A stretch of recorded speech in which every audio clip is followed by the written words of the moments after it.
Welcome to Positive Philter with your host, Philip Wilkerson, a podcast that focuses on friends, family, health, and career, with a little self-help along the way. Please join me in this journey for self-improvement, and I hope what I have to share will make you a better person, thus making the world a better place. I hope you enjoy the show. I hope you enjoy the show.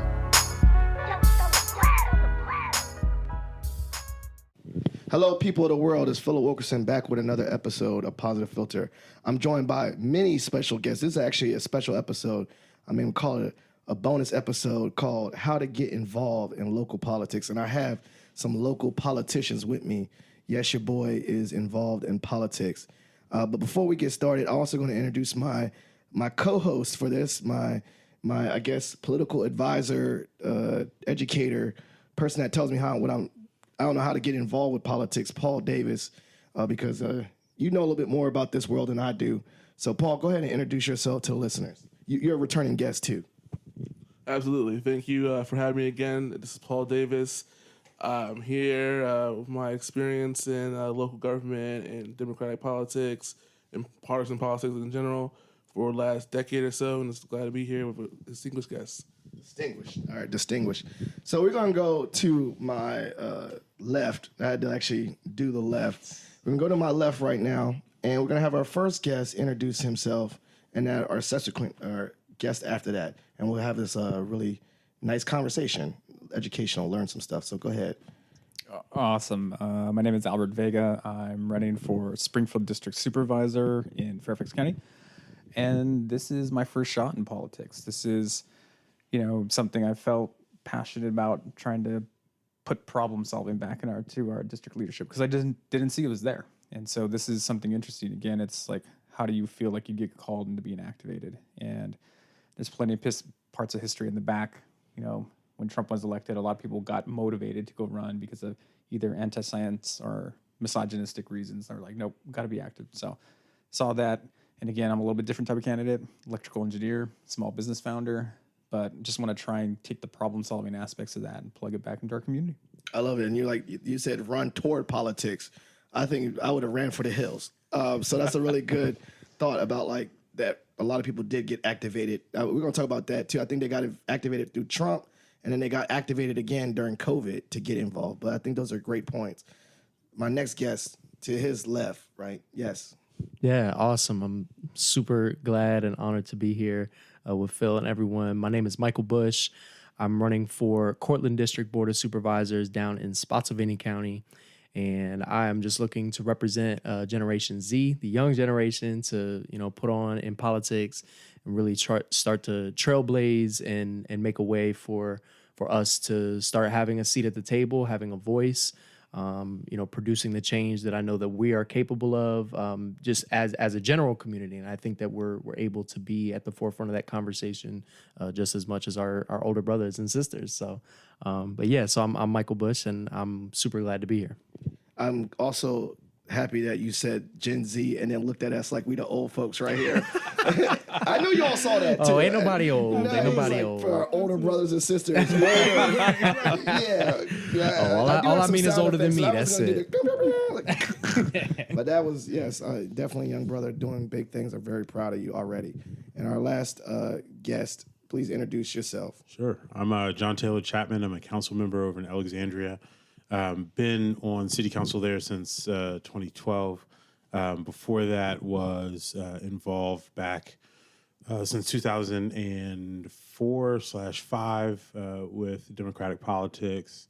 Now find myself as the older member of things, but it's great to see these two new candidates bringing that energy to this area, and I really appreciate what Albert said about bringing problem solving to politics, because I think when we look at what's happened nationally, some of the problem solving and more of the partisanship and the politics piece of it is there, but not necessarily the policy making and solving problems. So definitely glad to be here. Thank you for the invite. All right, well, we've heard from our guests. Kick it off with the first question, real simple one. How did you get engaged in local politics? What was the impetus for you to get involved? How did you feel about getting involved. What kind of pitfalls you see? What challenges you have? Let's kick it off first with Mr. Vega. Sure. I think my introduction was, I feel like I went kind of a abnormal path, right? I went from 0 to 60 from something where, you know, again, it felt like 0 to 60 because when I got into this area, I mean, I've been in the area since about 2013, but I lived in Maryland and now I'm in Fairfax County. When I got to Fairfax County, I realized that our current supervisor is just using political talking points to scare people or to get them angry instead of actually problem solving. Going back to that, there's just a lot of little things where I'm like, this is not what our government does. He is leaving votes that represent people's voices. He's the only vote on the Fairfax County board that had actually voted to keep guns in schools and in county buildings. And so as Fairfax grows and changes, and we're looking to keep people safe and we're looking to ensure people's educational opportunities, we need to be fighting for this. And that voice is not matching what the people are. And so I saw, again, the problem-solving portion of me just kicked into place right off the bat. I was like, oh, I got to do something about this. And talked to a couple people who were involved. Fortunately, had a ton of really good conversations with people who are either in politics for a long time, and they just gave me great. Jennifer Carroll Foy is one amazing voice, and she just anytime you talk to her, she's like, you feel like $1 million after that because she just puts energy in you like no tomorrow. And so just having tons of conversation with Kathy Tran too, she's another person. Like there's just really great people, and I just felt like there's opportunities here, and just set things in motion. And it's hard. It's a lot of the politics of politics is sometimes challenging. But the one thing that I'm trying not to lose focus on is just, why am I doing this? There's other people who have greater needs that are bigger than my challenges. And it's the public service aspect. And so the background is not necessarily quite in the political portion, but we've been doing a lot of humanitarian aid, disaster response, or community service within Alexandria. Like during the pandemic, our company provided free desks to people who needed them during COVID because everybody's learning from home. And it was a really unique design from one of our designers, 2 sheets of plywood, use a bit of our machinery. You can assemble a desk without any tools. We just gave them away to the community, like 300, 400 to the community, like almost 100 or something like that, when the Casa Chiralagua. That's right, yeah. And we did the drive-through theater. We go to hurricane disaster areas. And our whole goal for our for-profit too is just empowering people to become better problem solvers. So we're really trying to plug into a lot of groups and communities, and one of them is active duty service members, STEM teachers, middle school kids, corporate leadership. So it's just really, how do we, get services and get people to be empowered in lots of different places. So it wasn't exactly quite like directly plugged into politics, but it was definitely like, what can we do for our community? And our community was a little bit varied here and there. So awesome. I love that. And Mike, you know what I mean? Yeah. That's crazy. It was like more like just action and community, and then people pulled you rather than pursuing power and positions, Right. and then backwards. So it's like the other opposite end, where I was like, I'm just trying to help people, and then people say, okay, you should probably get involved, kind of thing. Yeah. No, that's amazing.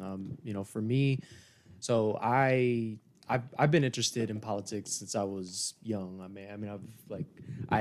A little bit of background about me. I graduated from Christopher Newport University in 2022 with a degree in political science. So I was looking to put this degree to use at some point. I just thought it was going to be 10 years from now and not like this year.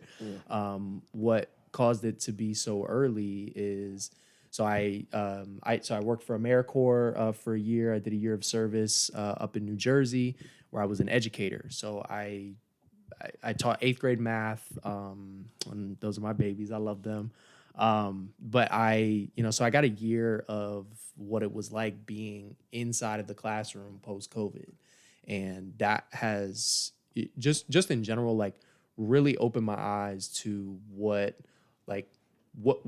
state we are in currently nationally, regardless of where you're at in your locality. Like, these types of issues are happening all across the country, in schools, right? And that affects so many people, so many families, communities.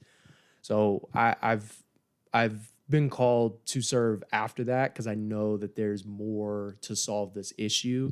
And, of course, so I grew up in Spotsy. When I come back to my hometown, I attend a school board meeting, and I mean, I just was distraught, like completely, like I mean, there's almost no words to it because it just doesn't even seem real at some points in time, which I'll try to find the words to explain to you to give you more context. But, just generally people not having a community first mindset, on the board. And that's just going backwards, and I'm not about that. I'm about taking forward steps, obviously. No backward steps. Never. So,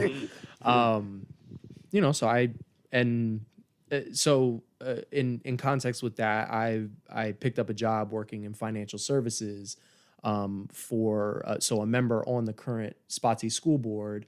Her name's Nicole Cole, and she has her own financial services group. And so she onboarded me just as her client service associate, but I'm also working to get my securities license now. So during this time, I'm, kind of just like learning and while I've been away in college, like I'm learning what's been going on in Spotsy, and it's been all this crazy mess. And I'm just coming back like, oh no, no, this is not, no, like we can't let this happen. I mean, we just can't let things fall by the wayside and let people who don't care about our communities take over and continue on this negative path. And, because like everyone's upset about it. I mean, you obviously have probably heard of some issues, with like unqualified school board members, unqualified superintendent, like that are making disastrous policy changes. And The web gonna say who's unqualified. Look, yeah, let's broadcast that because there's some stuff we need to talk about. But in general, I'm called to serve in this way because one, I plan on utilizing all the things that I've learned in college and just in general through my service to invest in things like education. Public education should be a public good. It should be a right, and accessible to all. That's what I believe in. So I want to set that precedent on the board as the main issue. And then, the other ones I feel like will follow suit with, investing in the community and making community first government. So yeah. Wow, very powerful. Yeah. I was curious. I just have one quick follow up before we get to John. John, is like, when you went to the school board meeting, were you just going just to check it out? Like, who just goes to the school board meetings, man? Like, well, I was going to understand what was going on. I simply just wanted to be an active member of the community. I mean, I went to a school board meeting just the same way as I went to a board of supervisors meeting, just to learn about like, oh, we're building this new, project. Oh, we're, like, and mind you, I've had brief conversations with, my boss at the time, and she's stressed out with like trying to fight these issues of, why are we, trying to ban books and remove them when there are like the lack of priority in actual like valuable policy changes that could be affected. We're not even focusing on. We're not even focusing on school safety issues pertaining to gun violence. I mean, we had a student in a middle school bring in a gun this year, and we've yet to talk about it on the school board. We've decided to take away, transgender. What was it? There was a recent policy back this past school board meeting where, there's a lot of overlapping issues with allowing transgender space, for them to be themselves inside of schools, and so the main issue is that our our board consists of 7 members, but we only have 3 members who are actually, it's attempting to be community first.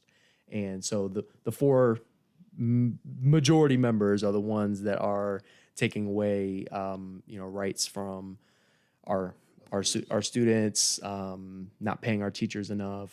We're in like a 300 teacher deficit going into this year, and they just tried to, bring in more outside volunteers, to try to make up for that. But, the volunteers don't have any educational background. They don't have, some of them don't even have a college degree.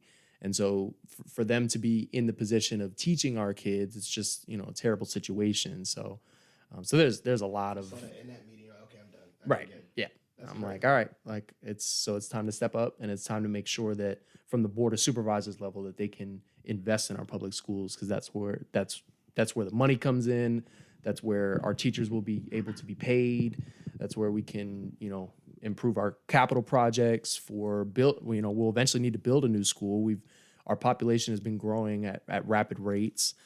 So we're just kind of dealing with all these issues at the same time. So that this is all of the things that have motivated me to want to step up. So, but yeah. So I think for me, when I came back from college, back to my hometown, I'm a 4th generation Alexandrian.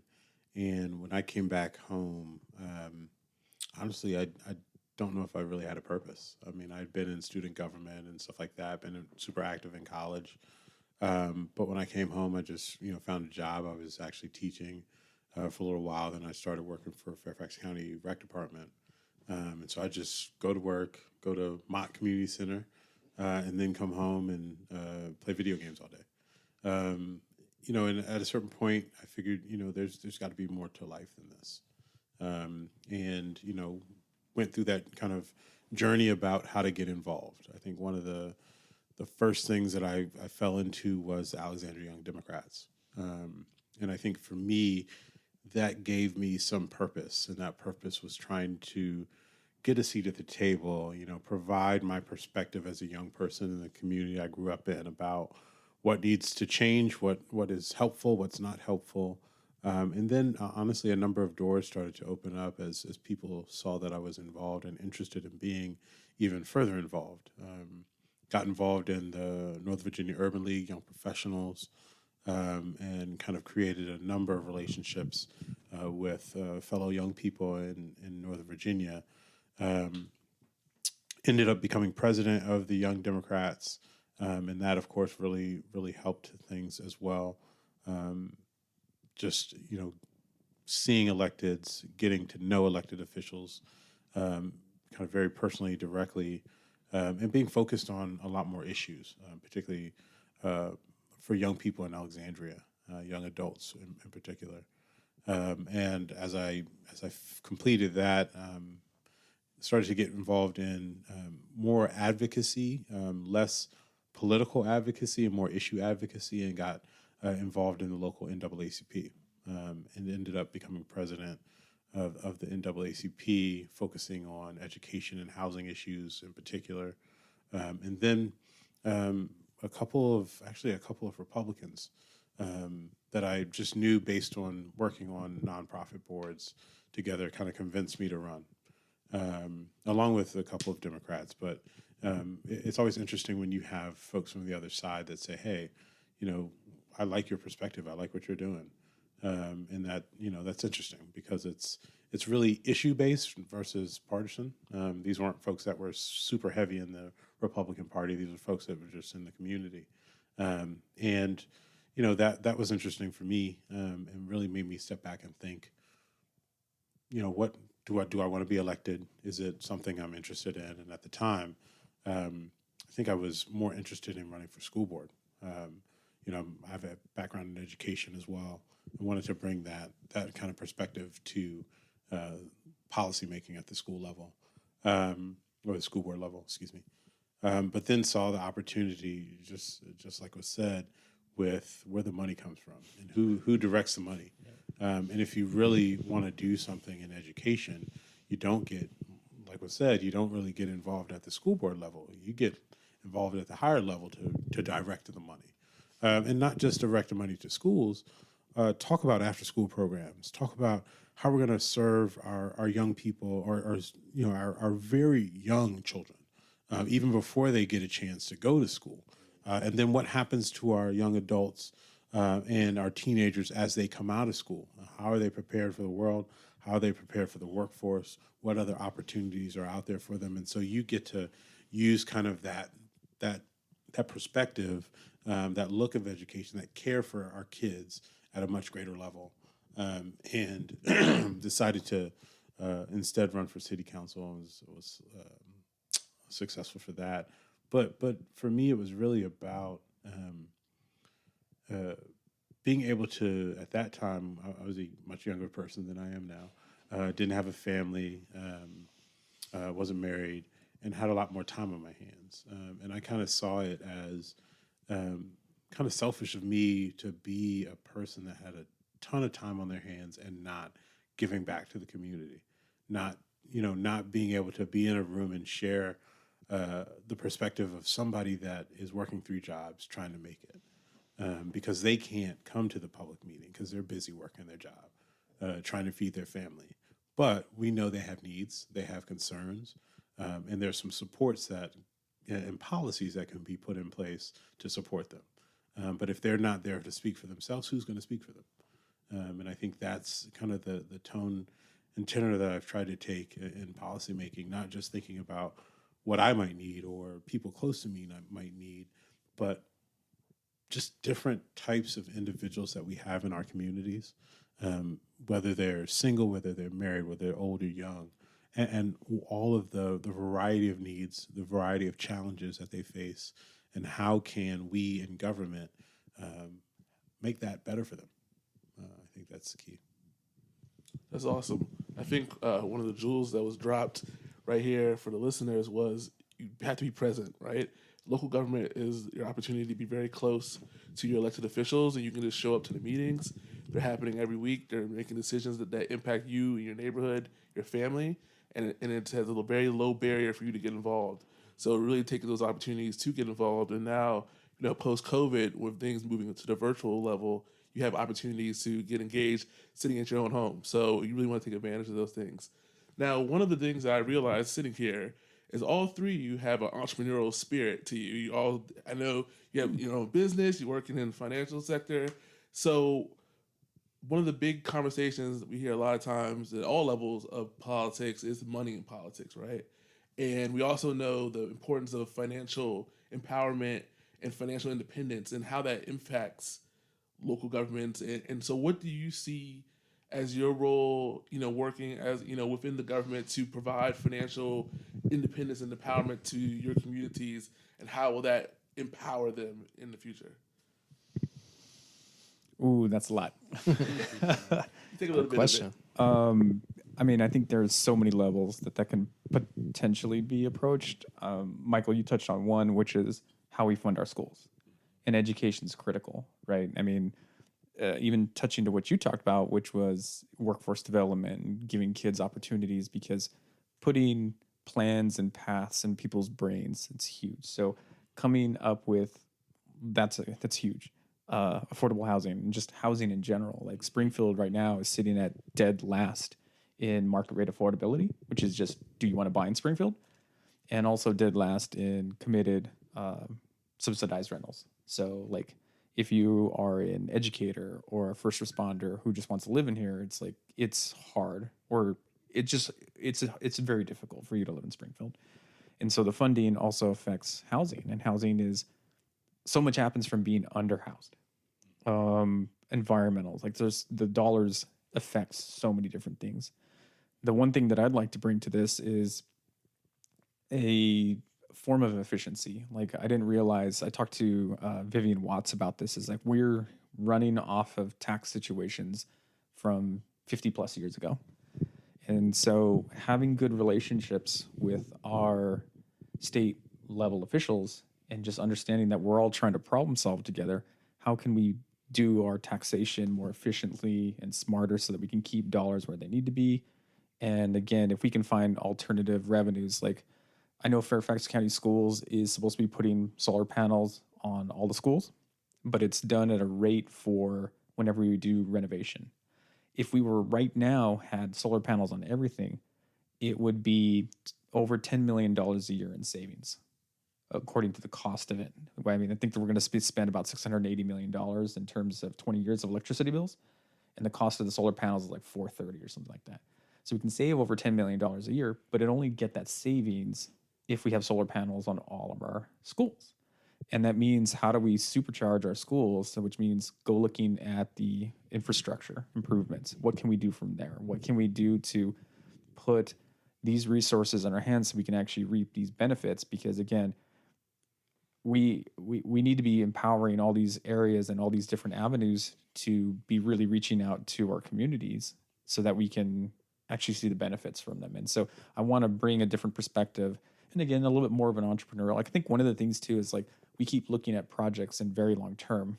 I want to try and have, again, I don't want to burn everything to the ground, but if we can inject a little bit of experimentalism or a little bit of trial and error, because if you have a 60 to 80% solution the first go round, that's actually pretty good rather than waiting a long, long time for something that's a little bit more, I don't want to say perfect, but I mean, we perfect is the enemy of now.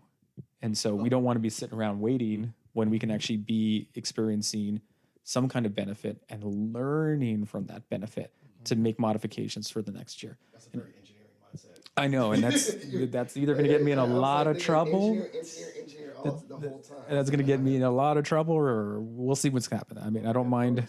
I hope to bring a different perspective, and I think that's good because in Fairfax County and in a lot of Northern Virginia, we value diversity. We value what people bring to the table. Why can't we do that in problem solving too?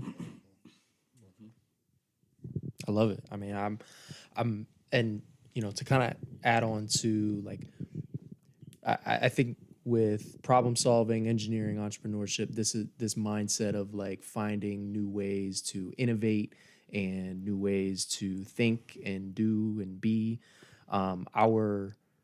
Our movement needs to be green and sustainable moving forward, and that is the one way we are going to increase, you know, revenue for local governments, state governments, national, internet. I mean, obviously, you know, it seems obvious, but there's a lot of people who have been stuck in their old ways of just doing things by the book, and by the book has just been, you know, burning fossil fuels or what, you know, like, and that just has been the same way of thinking for centuries and millenniums. So, you know, moving forward, as you know, we kind of touched on it prior to this conversation about, you know, how we have to think differently about how we educate and how we do government, and how, like, it's a different day and age, and we need to embrace that and move forward with the times, you know, with our county, city officials thinking about, hey, what are ways that we can, you know, because we're going to have to improve systems anyways. So why not improve it to the point where we can set a true foundation that is quite literally sustainable. So I think in terms of how we can think about how we're entrepreneurial, or how we're building, you know, and setting the framework for just generating more revenue for our county, which will allow us to do and provide the services that our people need. I think the obvious idea is, well, hey, why don't we use all of this rooftop space that we have on all of our school buildings, on all of our commercial real estate, on, you know, and take advantage of, you know, some of the tax incentives from national government giving to, you know, residential real estate, where they actually are providing you a 30% break for, you know, if you get solar panels installed on your roof. So, you know, just thinking and providing resources in those ways, I think will be so beneficial for our localities, the state of Virginia, and beyond. So. Yeah, so, You take us back 3 years, when we're in the midst of the pandemic. You have thousands of people starting businesses. People really have that downtime to kind of look internally and see what their skills are, what their interests are, and then, betting on themselves and saying, hey, I have an interest in X and I'm going to start that business. Hey, I think I'm a good cook. I'm going to start a bakery, right? And being successful coming out of the pandemics, many people change their lives. And I think, that's something that's happened over centuries, right? Where people have bet on themselves, said, I'm going to go into business for myself. I'm going to bring X product to the market or something of that nature, and been successful. A lot of our localities are built on small business. I think Alexandria's percentage of small business is somewhere in the 80s in terms of the number of businesses of small business. Absolutely. And versus much larger businesses. And, it's what's made us great since the 1700s, when we've been able to just have small businesses creating culture, creating community, creating our city. And so, we always want to, in local government, continue to push that, cultivate that. And I think coming out of the pandemic, that challenge to help businesses survive was like front and center, right? And so you had the federal government that was doing stuff. You had state government. You had localities. Folks were trying to give out money, trying to, properly place folks in certain industries or areas or buildings or what have you. And I think we're still seeing that happen. Some of the, of course, federal money's dried up and whatnot, but I think you still have localities saying, we really need business here, and we want to let you know in our strongest terms that we support you, whether that's opening incubators, whether it's continuing grant programs and localizing where that money's coming from. And so I think, policymakers have that opportunity to add their voice, add their thoughts, add their policy to that theme of supporting small business, growing businesses from the very local space to much bigger opportunity. And I think we've done that in Alexandria. I know Fairfax has done that as well. But I think that's what we have to see in local government, because frankly, not just because it brings in revenues, but because it is similar to kind of what Paul was saying. It's that business that our residents are first going to touch, right? Because they're going to go to the local cleaner. They're not going to some big national chain, most likely. They're going to go to some local person, right down the street. It might even be a franchisee, but that person is also bet on themselves to say, I can run this business.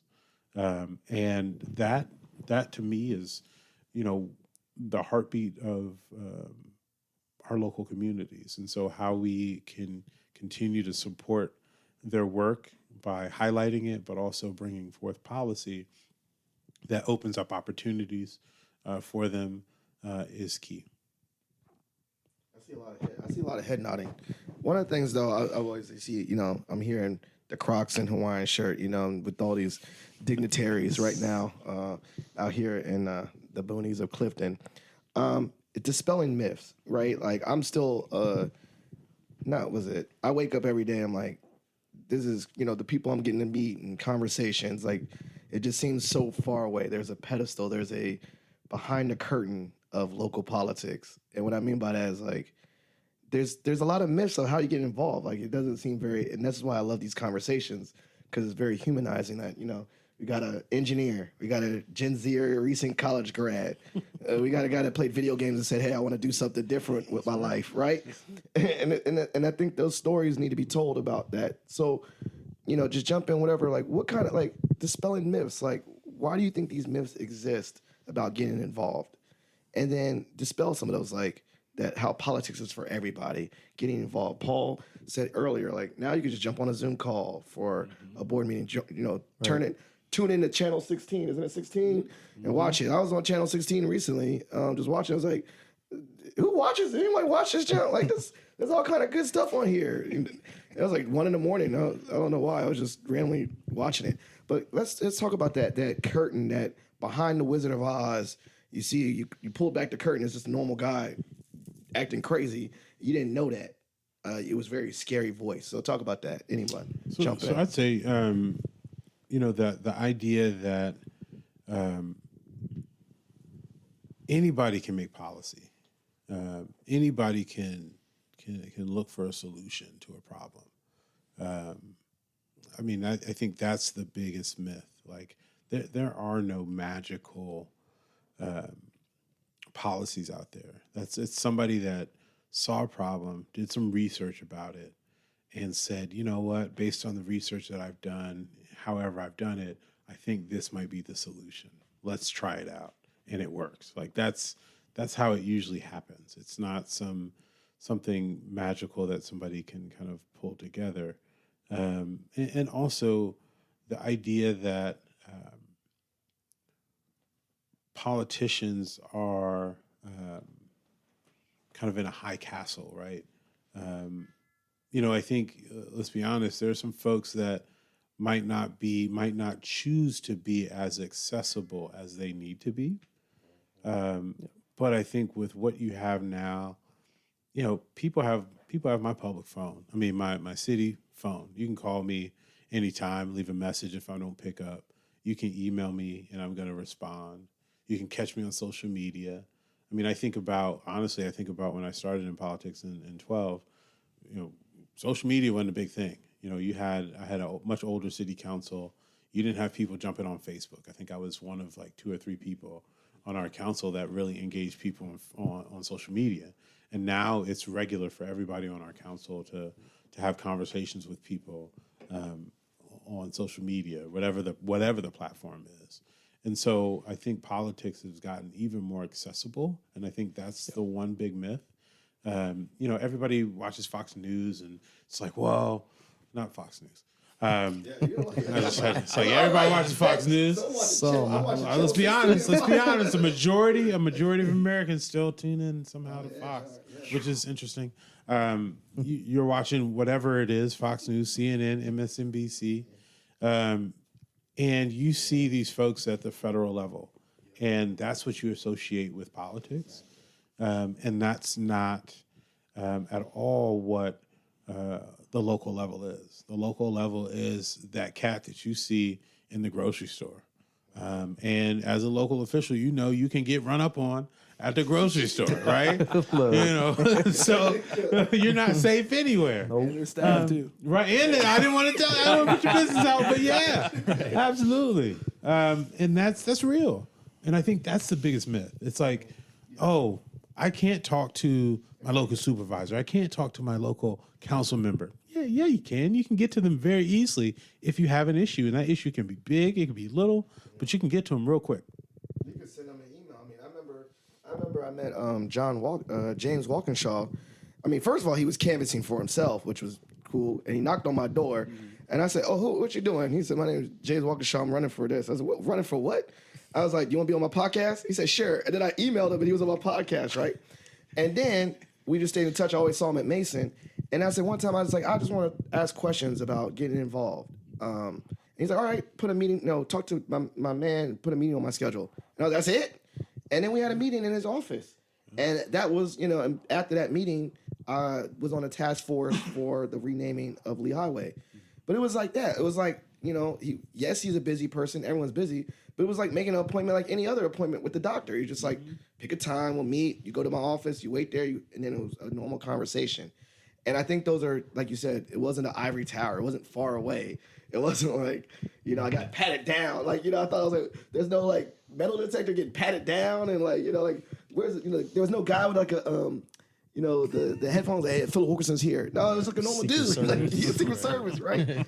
And so I think that's part of that. And I'm glad that you mentioned the TV. I think the TV was that, right? Like senators and all that. And you see them on news. You see them on motorcades, and you see all that, and especially us being in the DMV, we see the celebrityness of it, the celebrity politicians, meaning like they're like getting picture. You know, it's like almost a different world, but not everyone's thinking about their council member or the person that, you know, I'm thinking about, oh yeah, I forgot I have a great uncle that was on Jamestown City Council for 24 years up in Jamestown, New York.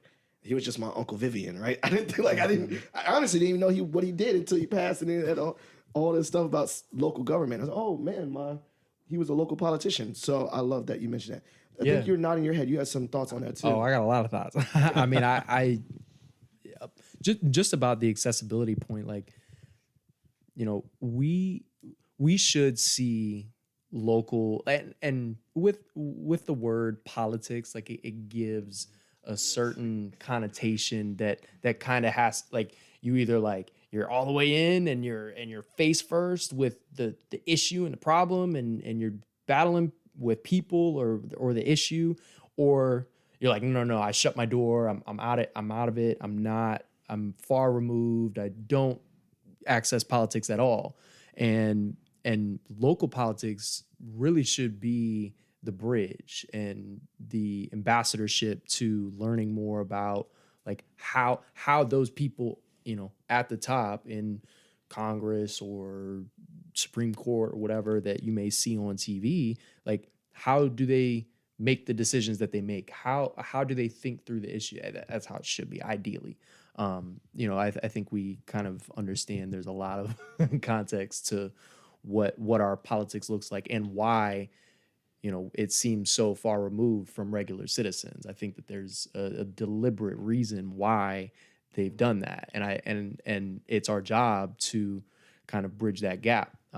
But yeah, I mean, in general, like as something that I'm learning directly, like being 23 years old, like how are the formalities in, like when I go to a meeting and present myself, like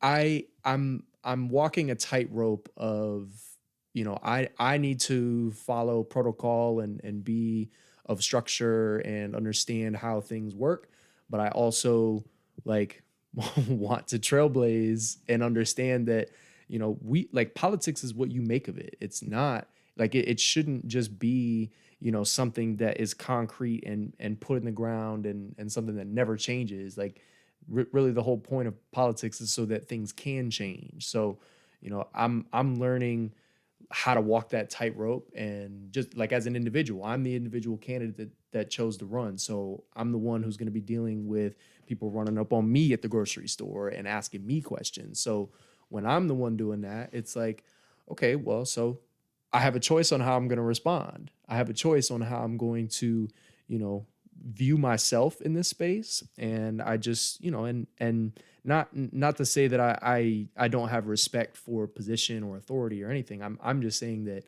I want to be respected as who I am as an individual in that space just as much, right? Because I don't look like the typical politician either. So when push comes to shove, you know, there's going to be a divide, really just based on the fact that me and my people have not been here before, and we are trying to open new doors, and we are trying to, you know, put ourselves in this position that you all have had the privilege of being in and enacting and giving to your family, you know, for centuries. So it's, you know, I see it as like the tough road of bridging that gap, but that's what needs to happen in local politics, so that people once they start in local politics, they work their way up, and it's a trickle up effect into, you know, the other branches of government. So Ooh, yeah, this is the myths. Again, I kind of want to echo the sentiment that you had about like what a politician is. I was at back to school night with my school board candidate, and some parents are coming up with their kids. I know they're obviously got to get in and get out real quick, but they want to talk to people, and they're looking for their teachers, they're looking for that. And the one dad saw me and Sandy, and they're like, oh no, these are politicians. And they're like, let's keep going. We don't want to talk to them. And I think that's part of that. I don't want to say a misrepresentation. Obviously, there's sometimes these things get built up for certain reasons, especially we focus so hard on the national level. and we see a very separate thing from us. And really, local government is like, really, how does your trash get picked up? How do we keep your drinking water clean? How do we keep your school buses picking up your kids? How do we develop land so that we try and, not tread over green space, but still have places for people to live, which is a challenge in Fairfax County. So I think one of the things too is like dispelling again, it is, I feel like there's still a little bit of, and where it comes from, probably comes from like 5 different reasons why we're at this position, but politician feels removed. And really what I feel it should be is public service. I'm here to be your belly button for all things county related. And even school board stuff. Like, I don't want my school board member to feel like she's got one slice and I got another slice. I want us to feel like we have each other's backs. And so that's why I'm going to go to a school board meeting tomorrow and just see what she's going to be going to. And so that's really it. And then I think part of how it's being both helped and hurt is technology. During the pandemic, we trusted technology to get us into a lot of these things. But again, while we're starting to use more social media, people also can paint a very different picture of what's going on. And so ensuring that there's a balance of transparency and realism in it, that's what I want to aim for. And one of the things, too, that I want to help knock down these barriers is that at work, we do something called design thinking, where we bring in people to help be part of the solution generating process. And we really pull problems and pull ideas and solutions from people, because I don't want to just have town halls where they're just one direction information. I want to work with people maybe on a bi-monthly, every 2 months or something like that. Just bring people in. Let's put up some Post-its about what some of our concerns are. And then when you also, to help knock down some of the rhetoric, it's like, how do we understand that the person next to you, although you're different very much politically, but you realize that you have a lot more in common than you come to when you come in hot to these specific meetings on one topic. And that's the meeting you're coming charged in on, but you really agree with a lot of other stuff. So it's like, how do we recognize each other as human beings? And oh, by the way, one of those human beings in the office is me. Like, I'm just sitting here trying to solve problems with you. And so I want to show them a little bit about how the sausage is made. There's going to be a point where you have to turn over to whatever locality process to like implement solutions. But when you generate them from the community and you have them providing input, and again, this is why you have great citizen review boards, and you just bring people into that. And again, the technology allowed people from all over the county or all over the district to do that, especially safely during the pandemic. People can chime into what their library boards look like. And it was just a great opportunity. But now let's keep building on that. Let's keep now pulling solutions from it. Let's get even the people who aren't on boards to just show up to a meeting and then just provide input. Again, just keep knocking down the contribution level to just the average people, and then let's see what happens. Thanks. I think one of, just along the line of the conversation we've been having, I think one of the myths that I've encountered over the years is, Paul, there's no one in the room that looks like me. And that sentiment, whether it's when I was younger, there's no other young people in the room, or whether there's no other black or brown people in the room, so why should I get involved and engage? How do you deal with that notion, and how do you dispel that notion to get people involved and engaged who feel like their voices aren't being counted? Because, it's kind of a chicken and the egg situation. Is it not showing up and your voice not being counted, or being there and not being listened to? So how do you deal with that idea in your walk, especially on not necessarily on the government side, but let's talk about even on the political side, right? Where a lot of the decision makers maybe don't look like you, the party poobahs, as you will, and things of that nature. They don't look like you. They don't necessarily think like you. And how do you be true to yourself? Kind of in those discussions. That's actually, we were just talking about this earlier. And one of the interesting things too, Alfonso Lopez points this out a lot, is that the number of Hispanic members in leadership positions in Virginia don't match the population whatsoever. Huge discrepancy. And what I'm really excited about is there's the potential to have 3 Fairfax County board members who are Hispanic on it. And that's an overrepresentation. That's amazing. And again, going back to what we were talking about earlier, is that when I grew up, I knew college was in my grasp because my parents went there. I saw what they did. I can achieve that. But I didn't see them active in the community, or I mean, maybe they were active in church or whatever, but it was more non-political, outside of a like within the inner workings of like the city or anything like that. And so I had to kind of discover some of these things on my own. And then only until recently, in the last 5 years, that I started thinking about, is there an opportunity? And again, it was still like, no, probably not, whatever, until something presented itself. But I want to be, I don't want other people to not see a Hispanic member or person that looks like them achieving something like this, whether it's education or community leadership or public service or even just volunteerism. Like, I want to go out and help be an example for that. So again, it's definitely one thing that reaching out to the youth and reaching out to youth of color and just saying like, look, there's opportunities out there. It can be challenging, but there are people to support you and there are people that want you to succeed, and let's go make that happen. Yeah. I think that, first off, I see this gap being due to just a general lack of provided education on this specific topic.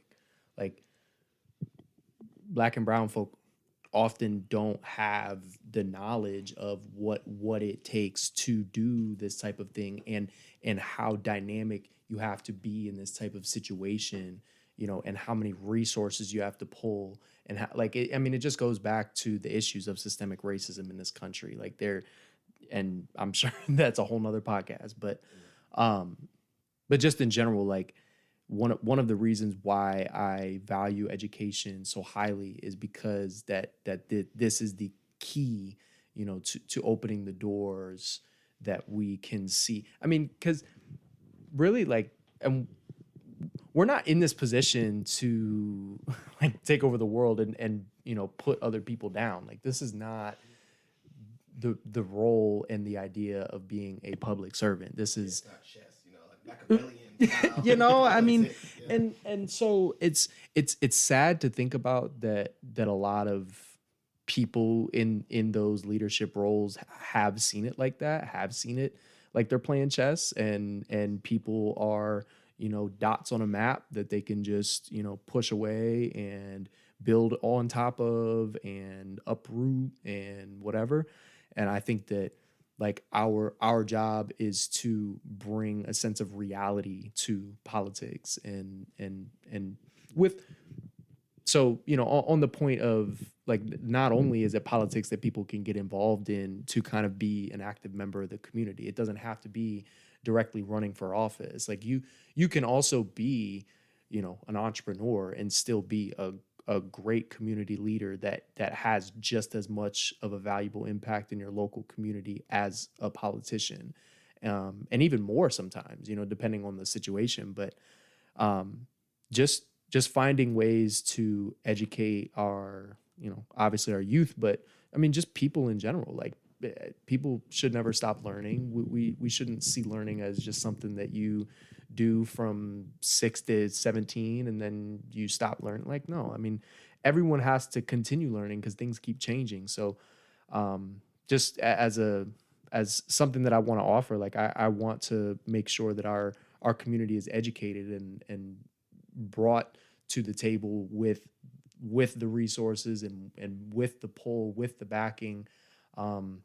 And that, I mean, that starts with knowing how to work the system, knowing where the system started, where we need to understand where we come from to know where we're at. So that's what I'm a huge proponent of. And I think that will help bridge all of these gaps, is to provide that source of education.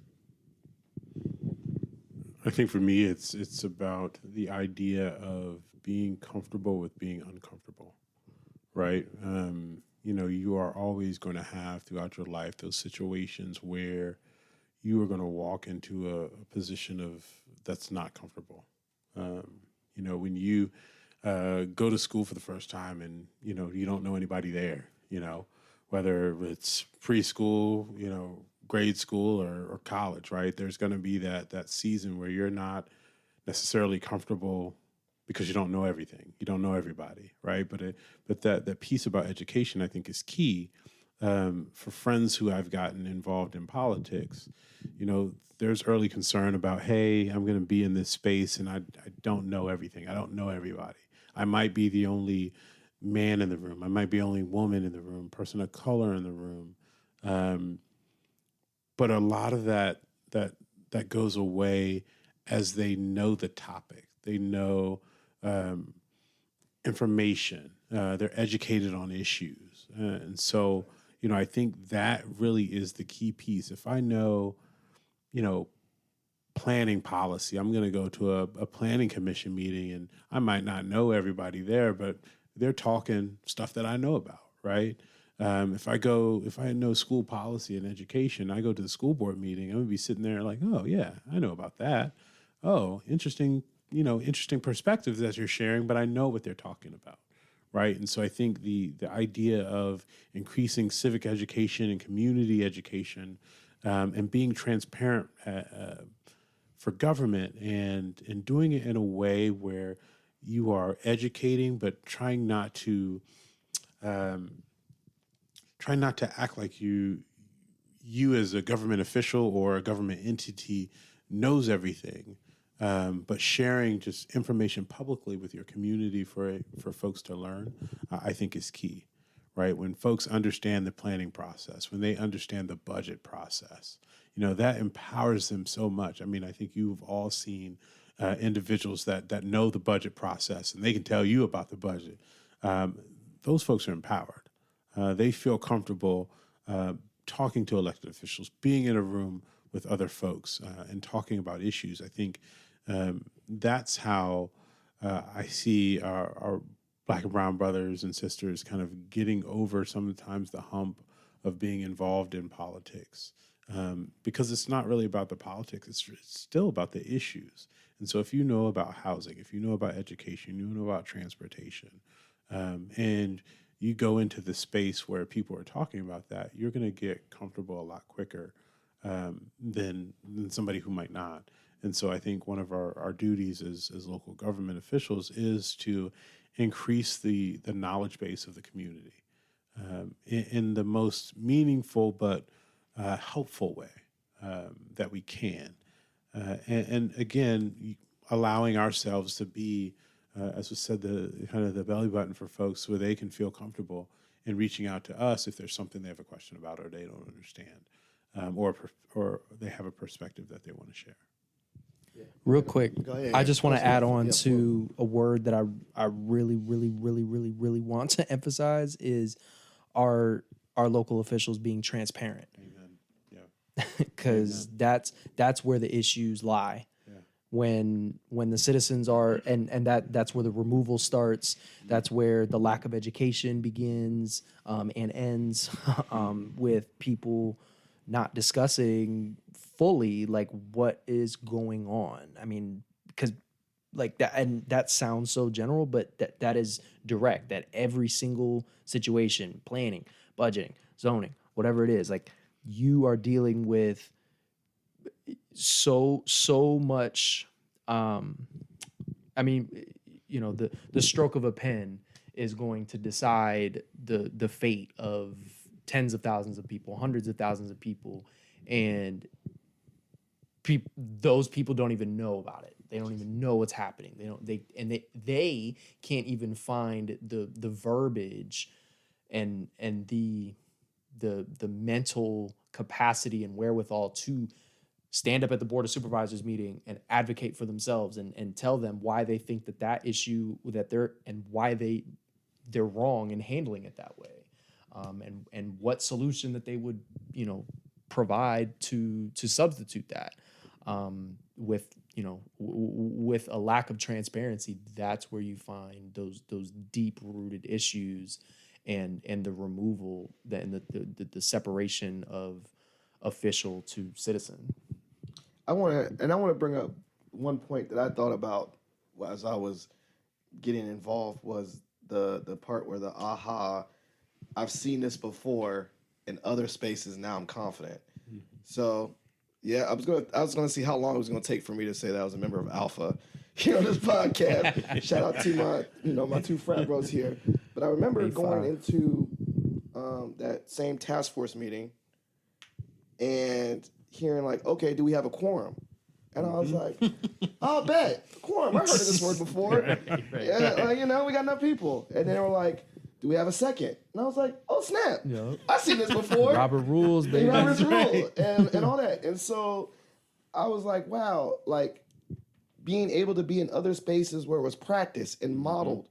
I think, Alpha develops leaders. So we have, if you could stand up in an uncomfortable space and speak in front of a group of brothers that if you don't come correct, they will let you know. That's made these, sometimes I feel like the chapter meetings was harder than this Say it. No, the chapter meeting was harder. And so I want to ask you, like, when was some moments like that one where you were like, oh snap, the behind the veil part again, I've seen this before, or I could do this. I've ran a chapter president. I know you were chapter, right? You were chapter president. Sir. Chapter president. So I know how to do boards and committees. I've seen it in other. Can you tell us about other times where it was practice and you've seen this go? And your engineering mindset. Like I bet you wrote grants and proposals and things like that before in other spaces. So is there any examples where like for the average person to say I'm getting involved, and you can tell that person you're not an average person. You've done this before, just in other spaces. Let me, give you examples. Like you ran a business, so you know how to do a budget. Yeah. Right? Like I always talk, I'm thinking of my career counselor hat. Like take your volunteer experience and tell people how you've done it before. And so have any of y'all had that I can start. Especially the young, have you had that light bulb moment where I was like, I've done this, I can do this because I've done it in simulation before. Yeah, I mean, and I'm learning that like politics is in government, it's a big, capstone of like every sort of industry or topic, that I've learned like in college or even in high school. I mean, just general practices of like, marketing strategies with your campaign and, entrepreneurship, managing a budget, raising funds, like, door knocking, selling yourself, talking to people, communication. Like there's so many different aspects and you have to be so dynamic. But yeah, so in my experience, I was chapter president of the undisputed Upsilon Beta chapter of Alpha Phi Alpha Fraternity Incorporated. And so I've learned the process on how to run a meeting. Like you have a direct way on how you approach every single meeting. And there is, a clear cut understanding of how each process works. Each, if you have specific committees that report, if you have, starting from the president's comments, and having like just an order, and some like, and it's so interesting because I can give a lot of context on how when I attended the Spotsylvania County School Board meeting, I'm sitting there like, oh, y'all are not even doing anything right. Like y'all don't speak correctly. You don't make a motion. I mean, you talk about a make a motion. No, I'm just sitting here like you're not even using the correct decorum. They didn't even amend things. They were No. just like, passed. Like what? Yeah, I mean, parliamentarian up in there. Man. Well, right, and it just seemed like, yeah. So like it was an aha moment to be sitting there and be like, how are you the one passing legislation? How are you the one sitting here looking at us and acting like you have, more knowledge than everyone sitting here? You have more capabilities than everyone sitting here. And so to embrace that and with as like I say that in the most humble tone possible of understanding, like I had to learn. This was something that I did not understand prior to. This was something that I had to go through. I had to fail, in front of people, face red, like I'm messing up, and people are correcting me in front of everyone. So, I have less sympathy for people who are, not using it correctly, but are making hazardous decisions for citizens, and they have such grand consequences and where as a college chapter for Alpha is like just not on that same level. So understanding those processes for me, it was empowering. I've learned that like I do have those capabilities, and I have learned those things before.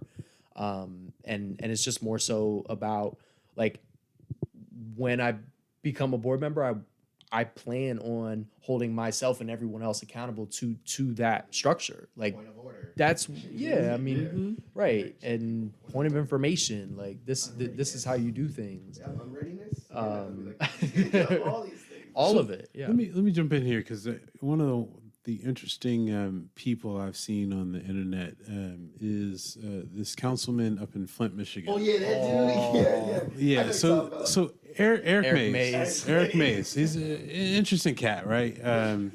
And very boisterous, very strong when he comes across talking. But once you peel back the kind of attitude and everything there, and you look at the points of order, points of information he's making, like he's not wrong on that. Like he knows Robert's rules like the back of his hand, and it's amazing. Yeah.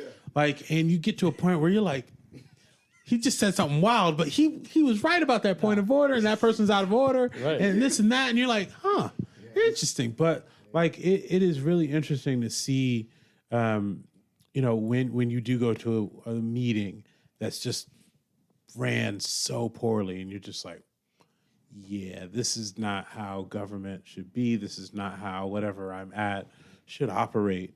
And there is that need for people to kind of have that base level understanding with some of that stuff. I think for me, for the aha moment for me was kind of understanding. Well, let me step back. Like I don't have a background as an urban planner, but a lot of what we do on city council is talk about the planning of the city, whether it's down to as large as our area plan, comprehensive plan, small area plans, certain master plans that we have, whether it's down to kind of the particular project or building, a DSUP or a development special use permit or a special use permit. I had no clue when I started out what some of those things were. And being able to sit there and talk to residents about what we're doing, why we're changing the floor area ratio of an area or of buildings in an area, or working with a certain buffer between buildings. Like that's stuff that was my aha moment. Like being able to talk as a planner would to somebody and really break it down to them. Because I think there's so much that once you get elected, there's so much that you don't know. And you are reaching out to people, you're reading everything you can just to get to a level where you can not only make decisions that are appropriate, you also can explain what you did, why you did what you did, and be able to tell that to residents and business owners as well. And so I think for me, when I got to that level to be able to do that, that was my big kind of aha. Yeah, I don't know if I can count on one big aha moment, but there are a lot of times where I look at what I'm doing and go, oh, shoot, that's very similar to a lot of things I've done in the past. And I go, again, hearing the Robert's Rule of Orders and meetings, I'm part of an engineering honor society called Eta Kappa Nu, and we ran some, I don't want to say dry, but very by the book meetings. And it's just, it's very organized, and it's like, you got to have a second, and you need to have discussion, and our discussion's closed, and can you move to vote, and then you vote, and then, oh wait, we're too close for a hand count, we need to get a real one, just like, so that's definitely one. I lean heavily on the small business background. One of the challenges for Fairfax County is how do we acquire and retain quality workers? And as a small business person, you have to acquire and retain quality workers. Mm-hmm.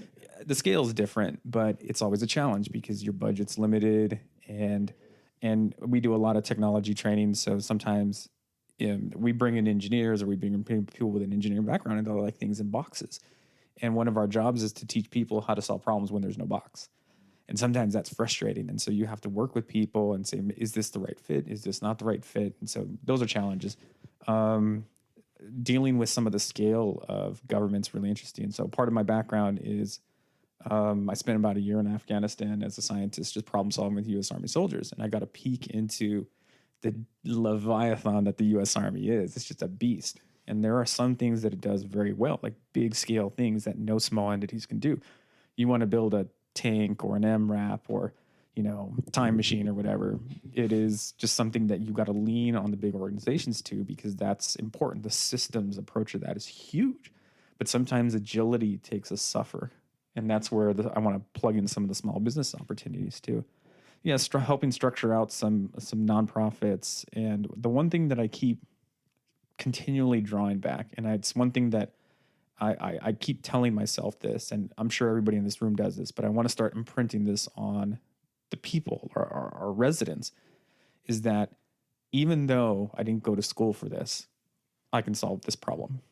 Yep. And I think that's a big challenge, and I don't want to get too much on the soapbox because we'll be here for another 5 hours.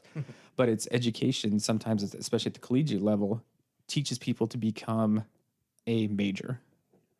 What I'd really love to focus to is teach people how to problem solve in a specific area. Because if you change your areas, you can still problem solve in that area. And so there was a time in grad school where I realized that I wasn't going to my advisor for help, but I was just telling him what my status was. And I was just like telling him the direction that I wanted to take things, that I was like, I'm just solving my own problems. And although the problems are very different and always changing, I can solve them. And I want our residents to be part of that. And that's the reason why I want to do these sessions that bring people into it. That says, you too can solve these. So that's probably the one that I keep going back to, is that anybody can be a problem solver, because even if part of the process is just people being your eyes and ears, you're only a limited number in office. You only have a limited number of staff. You need people to trust you to be your eyes and ears. Is that sidewalk project you just did effective? Tell me, and they will tell you. But it's just one of those things where just empower people to be part of the problem solving process and latch onto that mentality. We talked a lot about, civic engagement, and we talked a lot about kind of our plans for what we want to see. But there's another side of the coin, right? There are some people in the community that might not agree with you all the time, right? And we live in a very polarizing time where people have very strong opinions, and they're going to hold those opinions, and they're going to be a little bit less quick to change their minds. How do you engage with those people in those conversations that maybe they don't agree with you, or maybe they don't see your point? And how do you engage with them, but also keep them within the process? So I think this also might touch back on my answer might, well, hopefully it touches back on like what the myth of politician is I've already had, even as a candidate, some people approach me with some very tough issues or some tough problems or some tough statements. And really, I want to channel some of this too. And part of this, I feel like there's some supervisors that I've looked at for model, and Rodney Lusk is one of them. One of his superpowers is just listening to people, making them feel heard. It's like, tell me your story, because the only way it gets solved, this problem, is if you talk to me. And then just truly hearing them and it's going like, let's dive into this. Let me understand your problem. And when I've talked to some people, you can see the I don't want to say negative energy, but the intensity kind of comes down when they feel like you're having a conversation with them. Because why do they get to that level? Because they don't feel like they were hurt. If there's a sidewalk project or there's a road issue or something like that going on, it's like, why does it keep getting higher and higher in intensity? So they feel like they're not getting hurt. And engage them in that problem solving process. And so that way you dispel some of the mystery. You let them into your personal space, and you bring them into that problem solving process. And, it starts there. You might not be, and that's fine. You can keep your mentality. You can keep your beliefs. But the problem is, the thing I want to have here is a conversation. And regardless of what your political background is, we can have a conversation. Let's keep it civil, right? We're both human beings. We cannot lose fact of humanity. If we lose sight of that, whoo, we're in big trouble. Yeah. You said a lot of things that I was gonna say. So Ditto. amazing. I mean, I find myself in those situations of, and especially I found myself in many situations where I'm dealing with people 4 times my age who are just like cannot grasp the concept that I'm looking to be the one to represent you, you know, and I'm looking to support you. And when it doesn't look that way initially, so I mean, I've spent time literally. I'll introduce myself to some people, and they'll tell, "Oh, you're too young for politics," and then they'll keep talking about some issue, and then they'll kind of like circle back around to what they originally started with, and they're like, "Well, you know, I guess it could be good that, you know, young people are getting into politics." And I didn't say a word. I haven't been saying a word at this point. I'm sitting here listening. Like, this is, you know, what you wanted to say, and I am here to listen, and like I'm not here to tell you and bark at you and like kind of direct attention away from what you want to do or feel, because like politics has feelings to it, and that's where our issues lie, because they lie at our morals, you know, our true, you know, core ethics of we stand blue versus red, you know, where you feel like you have to pick a side, but there's just too many situations that occur that we can't account for, you know, just one side or the other, where we feel like we have to oppose one another too. And with, you know, and so like kind of, so John, back on what brought you into politics, like Republicans, you know, but even though your involvement in Democratic politics as a young person, like I found myself on both sides as well, like me running as an independent. I'm really walking a tightrope with that as well. So talking with both parties and hearing what things both parties are saying simultaneously sometimes isn't really all that different. Like, and from the official politician level, it's very different on the ground. But I think that's it shouldn't be as different as it is. And I think that some issues get highlighted more than others, and that's what brings out, you know, I mean, you can think of your top 3 issues, and they often be, you know, pro or anti. And it's like, okay, well, right. And so how does one person, you know, work through the issues of 50% feels pro, 50% feels anti, and I have to support all of you? You know, it's sifting through the information, you know, that comes from the citizens on why they're pro, why they're anti, you know, what's at the end, you know, what's your end goal with being pro, what's your end goal with being anti, and just being solution oriented, like, and finding that thing that works for everyone, because there is a thing that works for everyone, you know, whether they want to accept it or not. I mean, it's hard to get to, it's not easy, but that's why you have a democratic process, is to reach that goal, you know, of an eternal solution for all. So I think for me, I never have a problem if somebody doesn't agree with me. I mean, again, it's about opinions, it's about feelings. I think the key for me is, if we're having a conversation, we have to deal in facts, right?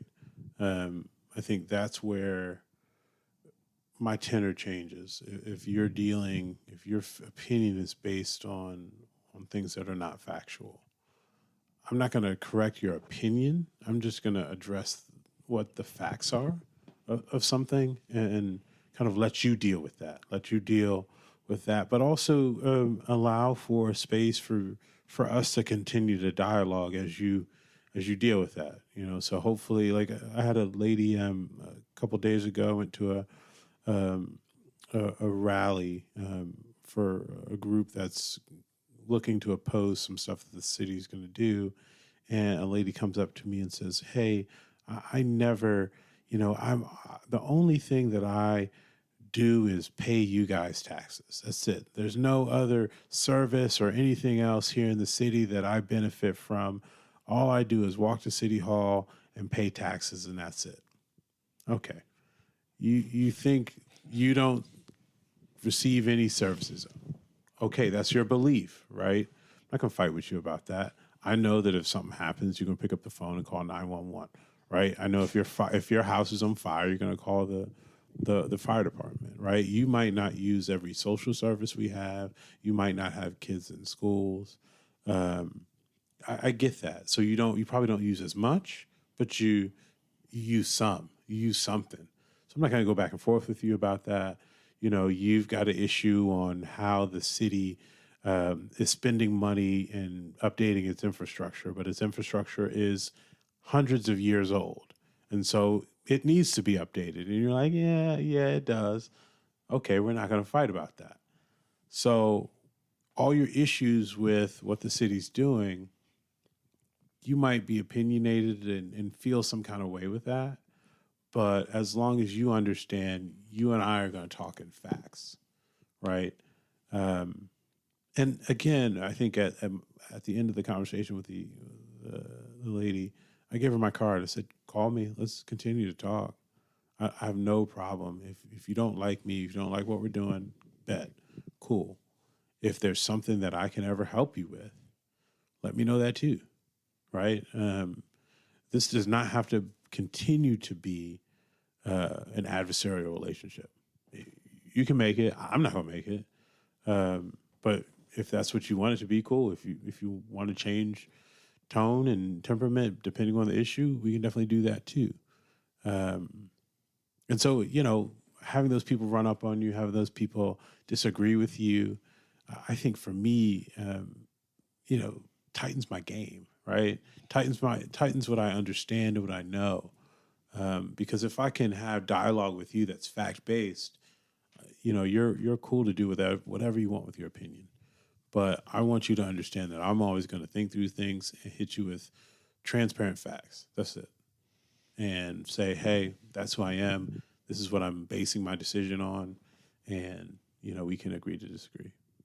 Yeah, I think a lot of times, especially on a local level, we kind of fight to keep the flavor of the national level from impacting our discussions and our conversations and taking people to realize that, hey, we're neighbors. We live in the same community. Yes. We chose to live in this community together. That's right. And we're around, but I care about this community just as much as you care about this community. Because you made that choice to live in this community. Yeah. And so just to look at, talking about outcomes, and we both want these positive outcomes out of the situation. So maybe, tamping down the rhetoric or saying that's not what we're talking about. We're talking about, like I said, taking out trash. We're talking about clean water, education for our children. Like, we're talking about things that are exactly getting fed at school. Right? I think about the normal stuff. Like, they're like, I don't want all my money going to this, and I was like, but don't you want your kids to eat food at lunch? Like, you just ask normal questions, and you're like, oh, okay, is this really disconnect rhetoric? I mean, even like it's just collectivism a little bit, in the sense of if there's a child that's hungry in a classroom and they're acting out, that impacts your child. Yeah. So maybe we should think about just as a whole, like what we can do for the community, because everybody's coming in. That's the beauty of our system of public education. So we want to make sure that everybody is having that same great first step, and that it takes sometimes some government involvement. And so we live in a great system that allows us to monitor and engage on a local level. We're not being told from the national level what we can do. We have opportunities to vote and to engage with local people who have minute focus on its local issues. And so this is where we want to take advantage of this kind of situation. Yeah, and I really like how you said, Mike, that you said about this anti-pro. And I think of like the rhetoric, and you could talk about rhetoric of when people use emotional stoking rather than facts to, fear mongering or this deficit model rather than abundance, right? Like if we do this and take from you, we're taking rather than there's a resources for all of us, abundance. Let's uplift everyone. I think that there's a shift to that language and this rhetoric, right? And you can see now that I'm watching it and getting connected with people that are real people, I'm watching stuff on the news now. I'm saying, oh, okay, the rhetoric they're using is not necessarily policy or issue based. It is stoking emotional based. It's feeling based, right? It's not like let's talk about an issue really. Let's just get people really angry so that they get on my side. Because I thought about this. The best thing, like when you're in anger, when you're acting out of anger, you switch off and you're using you're using that like alligator brain, right? You're not like thinking logically, right? So when someone's really angry, I can get you really angry and say, join me. And people are like, all right. And they're not thinking logically and step back and say, wait a minute. He didn't say nothing about the issues. He just got me really pissed off, right? And so I like that you said anti-pro and they're using words and language and rhetoric matters. And I like that you said that woman, she's coming at you with a lot of emotion. And you're like, if I responded with emotion, then that brain is already shut off. We're not having no conversation. Right. So I really like that. I'm gonna think about that a lot. And the fear and the anger approach is so much harder to come down from the impassionate, like beneficial one, right? I can't remember what study they did. They said something like it takes like 5 times more time to come away from a negative mentality than to go in with a positive one. Yep. And so the fear, and it's easier to get people on your side when, and don't get me wrong, right now in parts around this country, some things are truly at risk. And so we need to use these statements when necessary. I mean, there are some definitely things on the chopping blocks. And one of those is women's reproductive rights. Yep. And it's just one of those things where that I feel strongly that that's one thing we have to like maintain transparency on what is really at stake. And I mean, it goes back to some simple things like our drinking water. Everybody wants clean drinking water. Some people might go upon like, how do we get that in a different way? But again, going back to these facts and just saying like, if we keep the plastics out of the water, then we don't have to clean up that much afterwards. We're not putting ourselves in such. I mean, these are just simple facts. Like, speak like Spock, like speak logic. And having a little bit of vision and a little bit of understanding that yes, you can be an individual, but you live on this planet. You live in this community with other people. Period. Yeah, I love it. Well, this has been a great conversation. I know we got some people that got kid bedtimes, all that stuff. So I want to do like, if I was, this is it. We're about to make an infomercial, the slogans and all that. You got like, I'm not really going to time you, but you got a minute. Why should I vote for you? Or if you're not even running right now, why should I vote for you in the future? And that's it. That's I'm putting you on the spotlight. Whoever want to go first, convince me to vote for you. Quick. All right. So, if you like thoughtful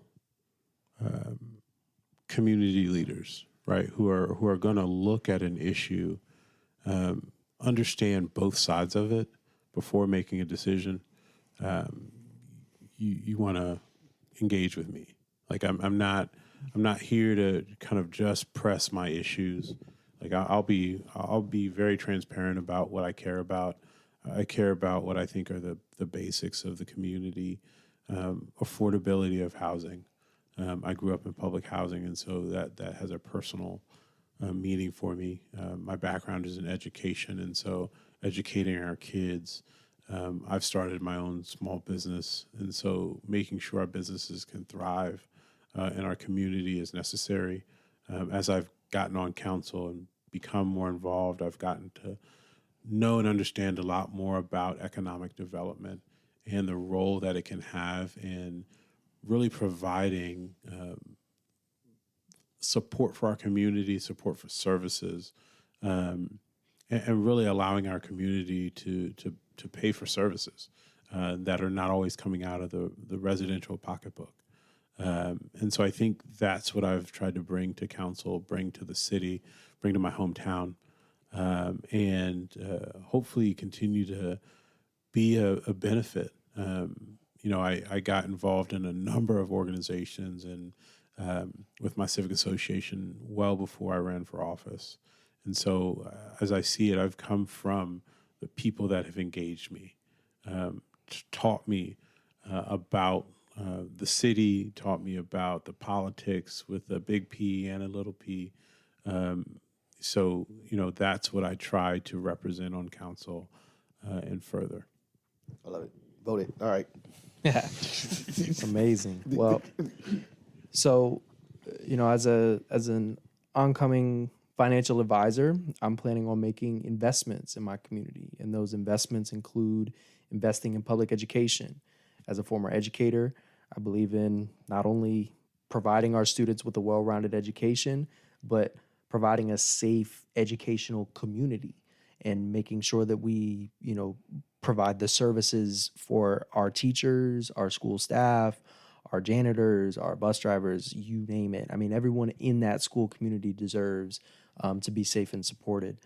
As a former volunteer, I believe in investing in our social services programs, our existing programs that are helping, provide of value resources for those in need and for those who will be in need in the future. That's something that I truly care about as someone who used to volunteer at a former transitional home for women and children. And then lastly, as a volunteer and just as a new gardener as well, I believe in investing in green, sustainable community development and green infrastructure. Moving forward, we have so much opportunity to build and grow in our energy, transportation, utility sectors within local government that will set precedent for state and national as well. So those are my 3 issues. And if you support anything of my issues, I highly encourage you to vote and to engage with me as well. So Voted. Done. There you go. I love it.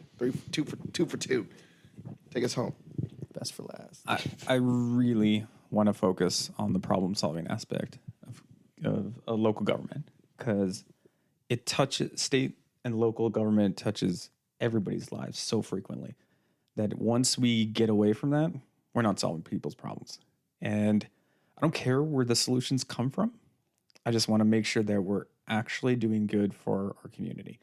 And doing good for our community means finding ways to make sure that our schools are teaching our kids and preparing them for the future and making sure our educators are getting paid for, that people actually have places to live near where they work. This area is becoming so hard to live in, and housing is a really big issue. Reimagining transportation and just making sure that we are doing things efficiently, even our budgets. Like efficiency is a huge thing for me, and I want to find those efficiencies. And again, the scientific background, going back to what you said, was let's make sure the environment is not forgotten. Environmental issues are on top of people's minds, but a lot of people don't want to pay for them. But if we implement them in a lot of our solutions, we're going to find ourselves in a completely different direction because we've taken a lot of different steps. And again, it's just listen to people, bring them into that process of problem solving, and let's work, and let's not forget humanity whatsoever. Voted 3 for 3. I love it. So this is a part of the show called Shout Outs and Plugs.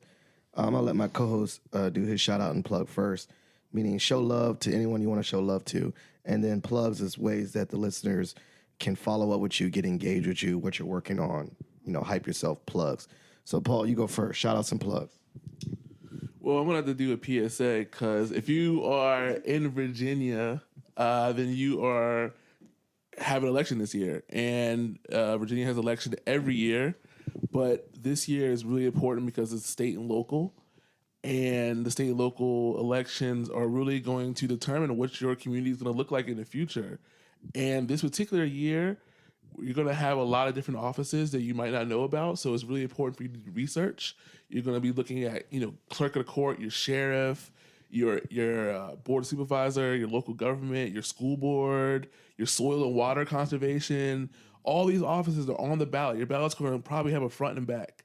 So do some research beforehand. make sure to talk to the people in front of your polling site. You don't have to agree with all they say, but they'll provide you information about what those particular offices are and how they'll impact your particular life, which is the best thing you could do to find more information about and make a decision that's good for you. The other part about it's important in Virginia as well is we have early voting. 45 days before the election, you have an opportunity to make that vote happen. So why wait till election day where you might be busy or whatever, you might have traffic or whatnot. You have 45 days starting September 22nd to start to vote in your community. Everybody's doing it. It's the coolest thing ever. all the cool kids are voting early. Tell your friends, tell your neighbors, tell your other colleagues. Just get it done. It takes a couple minutes. You can go in, very easy process. We have no excuse voting. They don't ask you anything like it used to be in the past. You just walk in like a regular election day. 45 days till the day of election day. So really take advantage of that. You can follow me on social media. I'll have all that information in the notes. But thanks for having me. Yeah, and you get a sticker too. You still get the vote sticker? Yep. There you go. Good to go. That's all I do it for the stickers for the kids. Shout out to the plugs.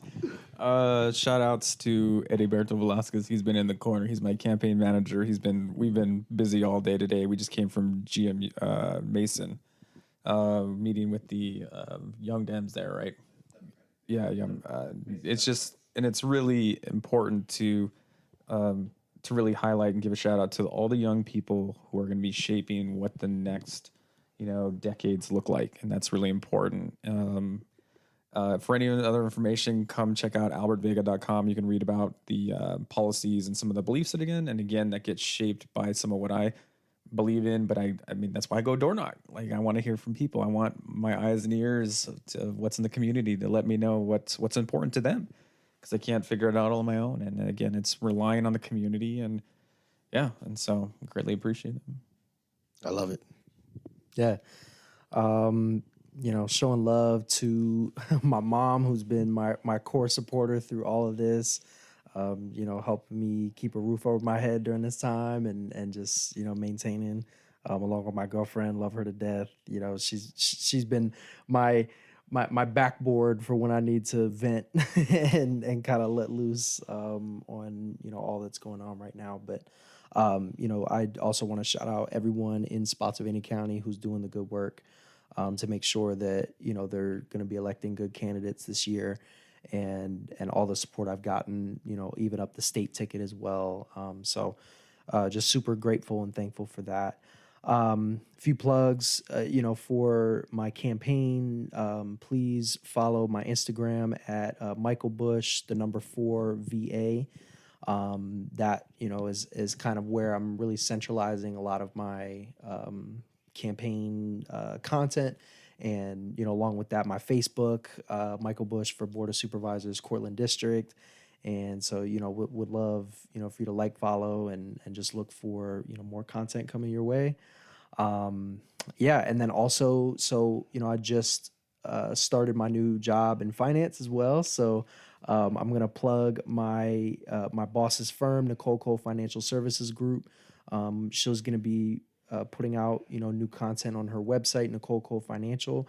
And, I'll be providing services for emerging investors, for anyone looking to kind of get started in that new realm of, investing and putting, money towards a portfolio of some sort. So looking to help manage people's money and help build wealth. So Last but not least.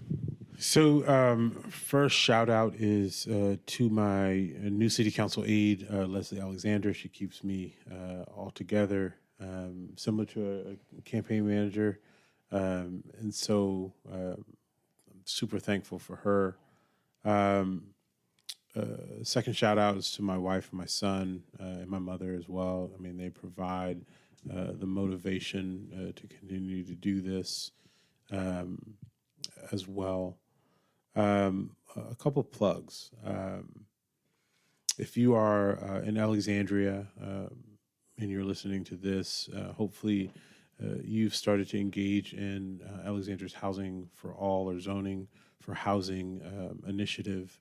It has been a 3-year process that we're picking back up to pick up and talk about how we plan for housing for the future that is reasonable and affordable for people. And so that's going to hopefully bring us all together to discuss how we get that done. How do we really plan? What tools are at our disposal? And what policies do we need to make some adjustments to? It's not going to be easy. We've seen that in our neighboring Arlington. That was tough for them. And it's not going to be easy for Alexandria, but I think we have the ability to be fact-based, but have some strong conversations about what we all want to see and what our different opinions and perspectives are on that as well. And so I'm looking forward to that, but I think I'm putting the call out to any and everybody to tune into that, be involved, have your perspective heard, whether it's by me or other council members or city staff, because we do need to hear as many people at that table as possible.